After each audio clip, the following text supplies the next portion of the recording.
Setelah keluar dari wilayah klan Ye, kini Xiaoyan dan juga Xinlan akhirnya mendarat di sebuah puncak gunung. Di situ Xiaoyan lantas bertanya kepada Xinlan tentang masalah dokter peri kecil. Xinlan perlahan mengangguk dan menjelaskan bahwa setelah keluar dari portal teleportasi kala itu, dia bersama dokter peri kecil dan juga Xian menghabiskan waktu beberapa bulan sebelum akhirnya tiba di wilayah kota Pil. Namun sesampainya di wilayah itu, sebuah fraksi yang disebut Gerbang Yuxian menunjukkan ketertarikan terhadap dokter peri kecil karena kecantikannya. Hal ini secara alami membuat dokter peri kecil menjadi target dan akhirnya terlibat pertempuran dengan fraksi tersebut. Meskipun dia berhasil membunuh mereka semua namun dokter peri kecil juga terluka. Mengingat kepala Gerbang Yuxian juga merupakan seorang elit dozong, secara kebetulan hal ini juga menyebabkan melemahnya segel, hingga membuat tubuh racun meledak dan menarik perhatian semua orang. Berbeda dengan fraksi lain yang berniat menghabisi dokter peri kecil demi menghilangkan ancaman dari tubuh racun. Xinlan memberitahu bahwa lembah sungai es tertarik karena mereka terkenal suka mengumpulkan berbagai jenis tubuh yang unik. Setelah berhasil mendapatkannya mereka akan menggunakan metode khusus untuk mentransfer jiwa para korban. Dengan begitu mereka akan dapat memperoleh beberapa kemampuan dari tubuh aslinya. Menurut informasi yang Xinlan dapatkan, dokter peri kecil saat ini seharusnya tengah bersembunyi di wilayah Valen Godstream. Namun tempat tersebut kini telah dikelilingi oleh para ahli dari lembah sungai es, dan sangat sulit bagi orang luar jika ingin masuk ke dalam. Tentu saja Xiaoyan akan tetap pergi ke tempat tersebut dan tak akan membiarkan dokter peri kecil jatuh ke tangan lembah sungai es. Di situ Xiaoyan tiba-tiba teringat sesuatu dan bertanya kepada Xinlan, apakah Xian juga pergi bersama dokter peri kecil?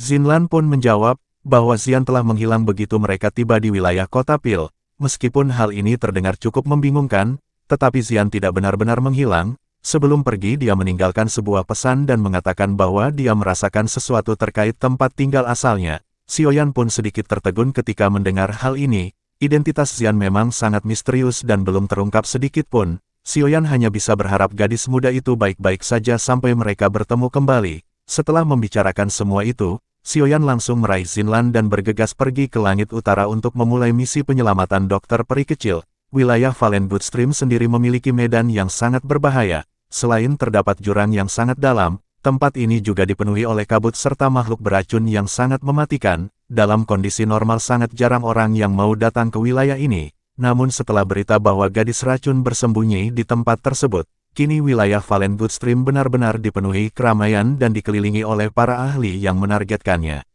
Singkat cerita, Xiaoyan dan juga Xinlan akhirnya tiba dan mendarat di sebuah puncak gunung yang menjulang tinggi. Dari kejauhan Xiaoyan bisa melihat ada dataran luas yang dipenuhi oleh pecahan bebatuan raksasa. Tidak hanya itu, di bagian langit juga terdapat kabut racun yang telah terakumulasi selama bertahun-tahun. Meskipun tempat ini sangatlah berbahaya, namun Xiaoyan merasa sedikit lega karena tempat ini sangatlah cocok bagi dokter peri kecil untuk bersembunyi. Xinlan perlahan mengangguk dan memberitahu Xiaoyan bahwa mereka tidak bisa terbang melewati kabut racun dan hanya bisa masuk ke wilayah Valen Godstream dengan berjalan kaki. Namun satu-satunya jalan yang tersedia kini telah dijaga ketat oleh para ahli dari lembah sungai es. Selain Bing Yuan dan Bing Fu masih ada 4 elit dozong lainnya yang terlibat dalam pengepungan ini. Xiaoyan pun sedikit mengangguk. Beruntung lembah sungai es tidak mengirim Master Dozun dalam pengepungan ini. Dengan sedikit keraguan, Xiaoyan kemudian bertanya kepada Xinlan apakah dia bisa menemukan lokasi dokter peri kecil, jika berhasil masuk ke dalam. Xinlan pun meyakinkan Xiaoyan bahwa dia pasti bisa menemukan dokter peri kecil. Setelah mendengar jawaban tersebut Xiaoyan merasa sedikit lega dan bergegas pergi. Sesampainya di depan pintu masuk Xiaoyan menemukan ada lebih dari 100 ahli lembah sungai es. Kelompok ini dipimpin oleh seorang lelaki tua yang berada di kelas dozong. Begitu Xiaoyan dan juga Xinlan melewati pintu masuk, lelaki tua itu pun perlahan membuka matanya dan menatap ke arah Xiaoyan. Meskipun sudah ada cukup banyak ahli yang masuk karena tertarik dengan gadis racun, namun tidak ada satupun di antara mereka yang benar-benar kuat selain para tetua dari lembah sungai es. Kemungkinan satu-satunya dozong yang masuk hanyalah Xiaoyan. Seorang lelaki tua itu pun tidak bereaksi sedikit pun dan membiarkan Xiaoyan lewat begitu saja. Meski Xiaoyan cukup kuat namun dengan kekuatan bintang 1 dozong miliknya, dia jelas tidak akan bisa berbuat apa-apa bahkan jika dia memiliki rencana sekalipun. Setelah berjalan cukup dalam di wilayah Valen Godstream, pandangan Xiaoyan mulai tertutupi kabut beracun yang menyebar ke segala arah. Meskipun kabut di area ini tidak terlalu padat tetapi efeknya cukup untuk mempengaruhi visibilitas seseorang. Sambil mengamati situasi di sekitar, Xinlan lantas mengeluarkan sebuah botol giok dari cincin penyimpanannya yang berisikan seekor tikus pencari racun. Selama mereka mengikuti tikus tersebut, Xinlan yakin tidak butuh waktu lama bagi mereka untuk menemukan dokter peri kecil. Di sepanjang perjalanan Xiaoyan dan juga Xinlan sama sekali tak terpengaruh dengan kabut racun yang menyebar. Hal ini jelas disebabkan oleh perlindungan api surgawi yang ada di dalam tubuh Xiaoyan. Singkat cerita, mereka pun akhirnya sampai di sebuah gunung yang sangat besar. Terlihat di sana sudah ada sekelompok ahli dari lembah sungai es. Sesaat kemudian salah seorang tetua pun tampak membuka mulutnya dan mengatakan, "Gadis racun, sebaiknya kau segera menyerah dan kembali ke lembah sungai es bersamaku. Selama kau patuh, kau mungkin masih memiliki peluang untuk tetap hidup." Ekspresi Xiaoyan pun seketika berubah.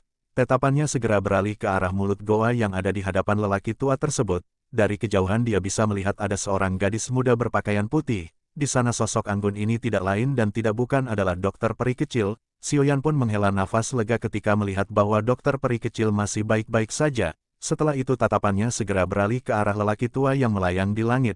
Menurut pengamatan Xiaoyan, orang ini setidaknya berada di bintang 6 dozong. Tidak hanya itu, masih ada sejumlah murid lembah sungai es yang mengepung tempat tersebut dan 2 elit dozong lainnya. Xinlan pun segera mengingatkan Xiaoyan agar berhati-hati dan memberitahu bahwa 2 elit dozong di antara mereka adalah Bing Yuan dan juga Bing Fu yang dia sebutkan sebelumnya. Xiaoyan pun sedikit mengangguk, meskipun mereka cukup kuat, tetapi hal itu tidak begitu mengancam bagi Xiaoyan. Bagaimanapun saat ini dia memiliki bantuan dari boneka siluman dan juga Tian Huo serta masih ada teknik 3 perubah bahan api misterius.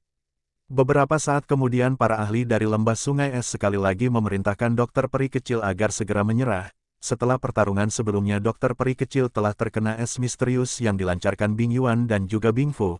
Jika dia tidak segera mendapatkan obat penawar dari lembah sungai es, maka tubuhnya akan sepenuhnya membeku dalam waktu 1 bulan ke depan. Sebuah ejekan pun melintas di wajah dokter peri kecil. Sambil tersenyum dingin dia lantas berkata, "Sebelum tubuhku membeku, aku akan menghancurkan tubuh ini dan tidak akan meninggalkan apapun untuk kalian."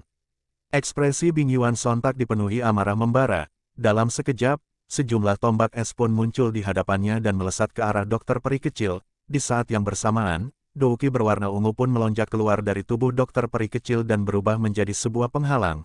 Meskipun penghalang ini cukup kuat, tetapi di bawah tekanan tombak es milik Bing Yuan, penghalang tersebut pun perlahan mulai menunjukkan tanda-tanda keretakan. Karena semakin terdesak, dokter peri kecil pun tidak bisa bersembunyi lebih lama di mulut goa dan akhirnya melesat keluar. Setelah dokter peri kecil tiba di area terbuka, seluruh murid lembah sungai es pun seketika mengepungnya dan langsung mengaktifkan sebuah teknik gabungan yang disebut formasi segel es. Dalam hitungan detik, sebuah lemari es setinggi ratusan kaki pun tiba-tiba terbentuk dan mengurung dokter peri kecil beserta Bing Yuan di dalamnya. Senyum dingin pun melintas di wajah Bing Yuan. Dalam sekejap dia pun muncul tepat di belakang dokter peri kecil sembari melepaskan tinju yang sangat kuat. Meskipun dokter peri kecil masih sempat bereaksi, namun pertukaran tersebut membuatnya menerima cedera yang cukup parah. Bagaimanapun kekuatannya saat ini jelas tidak cukup untuk bersaing dengan bintang 6 dozong. Setelah menstabilkan tubuhnya, wajah dokter peri kecil pun perlahan berubah menjadi pucat. Selain Bing Yuan, penghalang es di sekitarnya juga sangatlah kuat dan sangat sulit untuk dihancurkan. Sepertinya kali ini dia benar-benar tidak memiliki peluang lagi untuk melarikan diri. Karena sudah tidak punya pilihan lain, dokter peri kecil pun akhirnya melepaskan segel tubuh racun untuk yang kesekian kalinya. Meskipun hal ini akan mempercepat tubuh racun meledak, namun itu jauh lebih baik daripada jatuh ke tangan lembah sungai es. Perubahan ini secara alami membuat Bing Yuan menjadi lebih serius dan berniat menghentikan dokter peri kecil secepat mungkin. Pada saat yang bersamaan, dokter peri kecil pun menjauh dan sebuah kabut beracun pun menyebar hingga membungkus seluruh area di sekitarnya. Pertukaran hebat pun sekali lagi terjadi di antara mereka berdua. Meskipun segel tubuh racun telah dilepas, namun dokter peri kecil masih kesulitan untuk menghadapi Bing Yuan. Seteguk darah segar pun terus mengalir dari mulut dokter peri kecil setiap kali dia menerima serangan dari Bing Yuan. Sementara itu di sisi lain Bing Yuan tampak kehabisan kesabaran. Jika tubuh racun sudah benar-benar mencapai puncaknya, kemungkinan dia sendiri akan kesulitan untuk berhadapan dengannya. Oleh sebab itu dia pun segera mengerahkan seluruh kekuatannya dan berniat untuk mengakhiri pertarungan ini dalam satu serangan. Dokter peri kecil yang melihat Bing Yuan menerjang ke arahnya pun buru-buru mengeluarkan energi douki yang tersisa sebagai persiapan untuk perjuangan terakhirnya. Namun di saat yang bersamaan suara retakan pun tiba-tiba terdengar. Sebelum akhirnya dinding es yang mengurung dokter peri kecil hancur sepenuhnya, serangan mendadak ini secara alami membuat Bing Yuan dipenuhi amarah yang membara. Sesaat kemudian dia lantas menyapu pandangannya ke arah seorang pemuda yang berada di pusat serangan sembari berkata, "Karena kau sudah berani ikut campur dalam masalah besar lembah sungai es, aku pasti akan mengejarmu bahkan sampai ke ujung bumi sekalipun." Xiaoyan pun tertawa dingin dan berkata, "Orang-orang dari lembah sungai es sungguh tidak punya malu. Dengan jumlah yang begitu banyak kalian hanya berani menyerang seorang gadis muda yang sedang terluka." Setelah mengatakan semua itu Xiaoyan lantas mengalihkan pandangannya ke arah dokter peri kecil, senyum hangat pun perlahan melintas di wajahnya. Sesaat kemudian Xiaoyan lantas mengatakan, "Maaf karena aku sudah datang terlambat."